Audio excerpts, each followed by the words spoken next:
Today I'm going to cover the importation of three dutiable goods, namely liquor, tobacco, and motor vehicles. Firstly, for liquor products, Singapore, like most countries, do impose taxes on alcoholic beverages.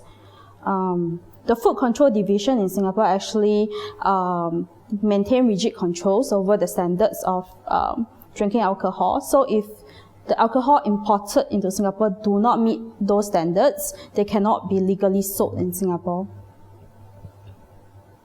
So the question comes when is alcohol dutiable? It is actually dutiable when it is more than 0.5% alcoholic strength, and it's meant to be used for beverages. So how do we actually measure the alcoholic strength of the alcoholic beverages?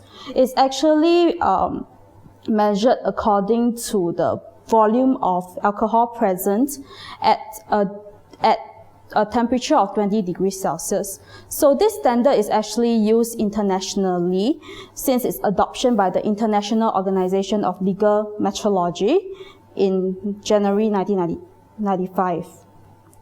So for the importation of liquor products, the products can only be stored in the FTZ, which is the free trade zone, for up to 30 days from the date of arrival. And within these 30 days, or at the end of the 30-day storage, the liquors can be moved to a licensed warehouse or removed from the FTZ through a duty and GST payment permit. Or lastly, they can be exported to other countries. So this slide actually shows the import process for liquor products. So upon importation, the importer can actually take inward permits to move the liquor products to a licensed warehouse, or take up duty and GST permits to clear the goods from the FTZ or the licensed warehouse, or take out outward permits after the liquor has been in Singapore to export the liquor products to other countries. So these are examples of the types of alcoholic beverages. You can see that common examples include beer, stout, wine, whiskey, samsu. I've come to explain about the duty rate for liquor products. Basically, in Singapore, we do duty is actually levied on the importation of liquor products based on a specific amount per unit of weight, volume, or quantity. So in the past, the duty rate for liquor products are actually a specific amount per liter. However, we have since changed it to a specific amount per liter of alcohol. So as given in the example, you can see that the duty is actually calculated based on the volume of the alcohol, the alcoholic strength, as well as the duty rate. So for 3 liters of alcohol with duty rate at $70, you can see that the total duty amount payable by the importer will be $42 based on 20% alcoholic strength. And GST will be based on the sum of the CIF value plus the duty that is payable times 7%. So these are the permit types associated when you want to import and export liquor products. As I've mentioned earlier, if you wish to import products into Singapore, you have to take up a duty and GST payment permit for the release from FTZ and licensed warehouse. However, if you just wish to store the liquor products in Singapore in a licensed warehouse, you can take an in-non-payment approved premises permit. And for exportation, you can take an outwards permit. Important permits fields to be filled in the declaration includes the HS code, the dutiable quantity, volume, and weight, as well as the alcoholic strength. Secondly, I've come to the importation of tobacco products. The importation process for tobacco products is actually similar to liquor products. And these are types of tobacco products that are commonly imported into Singapore. So for tobacco products, we actually have two different duty rates. Firstly, is for all tobacco products, with the exception of cigarettes. The duty rate is calculated as a specific amount per kilogram. So for example, in the example shown, for 3 kg of pipe tobacco imported into Singapore, the importer will have to pay $1,056 worth of duty, for assuming that the duty rate stays at $352 per kg. And likewise, GST will be calculated as 7% of the sum of the CIF value and duty payable. Okay, so I've come to the importation of cigarettes. For cigarettes, it's a special case because they're actually, the duty rate is actually based on the weight in grams. So the excise rate currently for cigarettes are at 35.2 cents per stick weighing at 1 gram or less, and each additional 1 gram actually will attract another additional duty of 35.2 cents. So in the example shown, if each cigarette is less than 1 gram, it will only attract an excise duty of 35.2 cents. 35.2 cents. Yeah. So if the weight of the cigarette per stick is more than 1 gram, maybe around 1.5 or 1.1 gram, then it will attract a duty rate of twice the amount. So likewise, GST is calculated in the same manner. You can see from this graph that, this chart, that the duty we collect on a daily basis is actually a lot.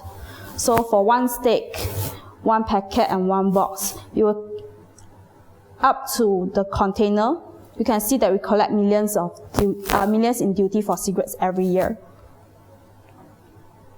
Okay, similarly to liquor products, these are the permit types that are applicable for the importation and exportation of tobacco products.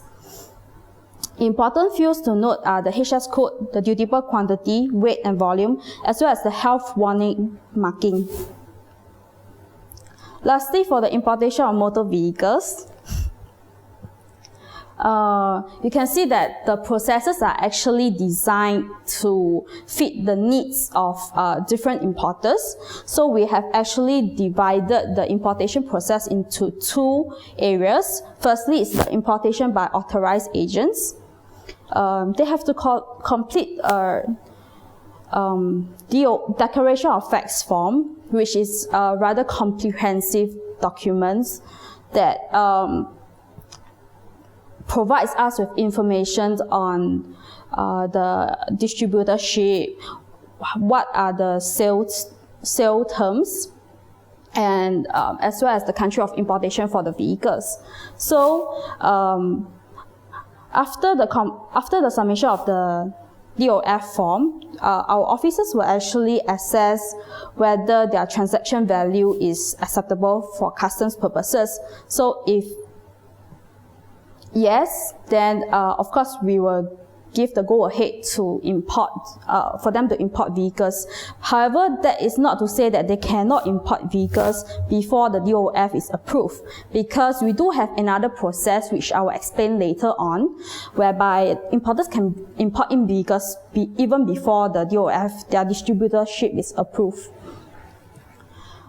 And the supporting documents that are to be submitted to us together with the DOF form actually includes the export price list and the distributor agreement, sales agreement, and any document that's pertaining to their importation. So after the DOF is approved, we will proceed to ask the importers to submit an applications for product codes for the models they will be importing. There's one thing that's special about this importation is actually because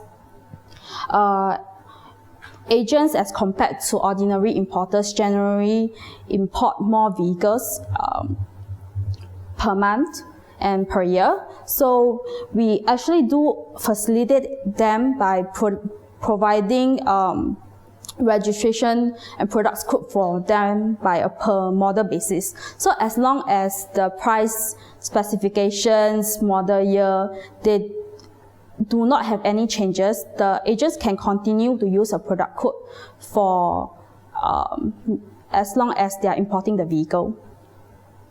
Yeah.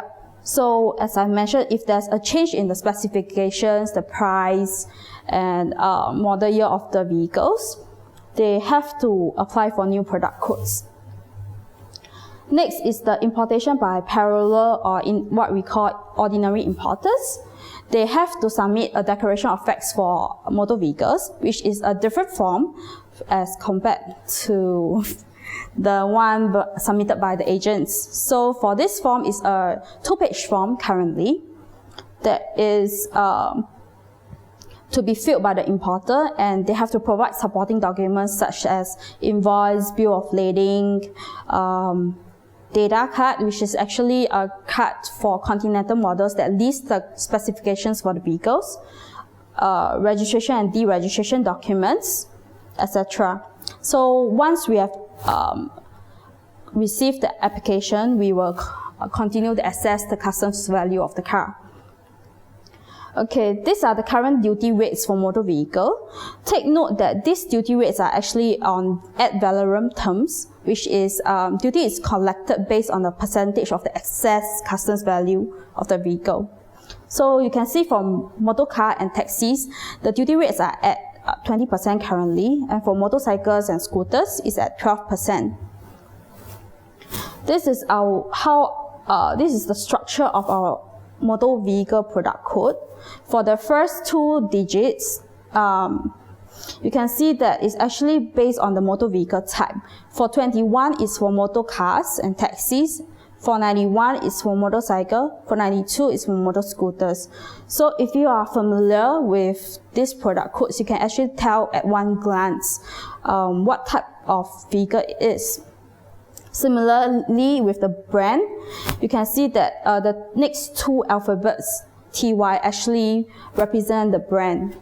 So this make code is actually tied to each brand. And for example, MB will be Mercedes-Benz.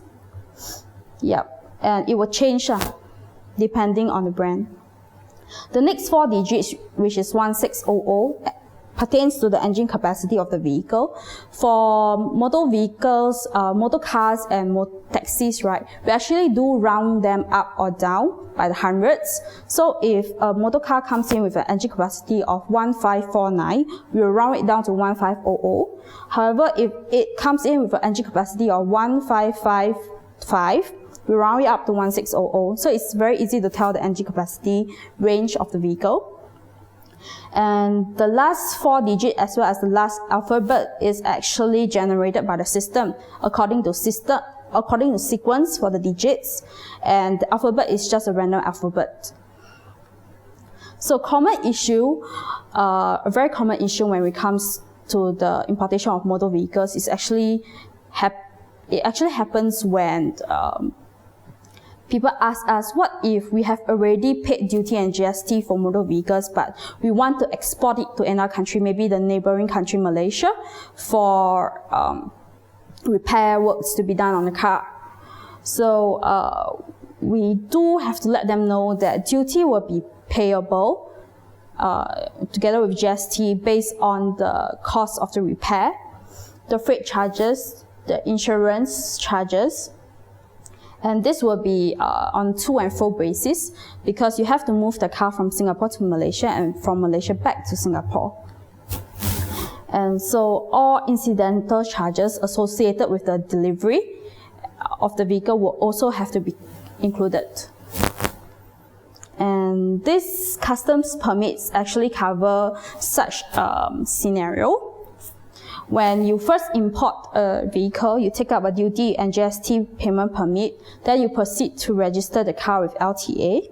Subsequently, when you want to export your vehicle overseas for repair works, you have to take up a temporary export permit for repair purposes. Take note that this is a very important permit for you to take, without which there might be some problems with us granting you duty exemption upon the arrival of the car back into Singapore again. Lastly, when the car is back into Singapore, you have to take up a duty and GST payment permit for the repair costs and freight charges and insurance charges that I mentioned earlier on, before you will be able to take up a duty exemption permit on the original parts and cost of the car. Okay, that's all. Thank you.